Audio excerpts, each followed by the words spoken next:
श्रीं क्लीं श्रीं कुबेराय अष्टलक्ष्मी मम गृहे धनं पूरय पूरय नमः।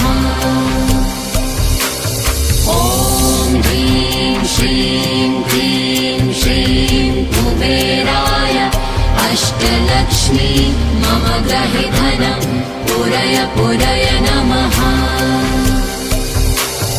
ॐ ह्रीं श्रीं क्लीं श्रीं कुबेराय अष्टलक्ष्मी मम गृहे धनं पूरय पूरय नमः।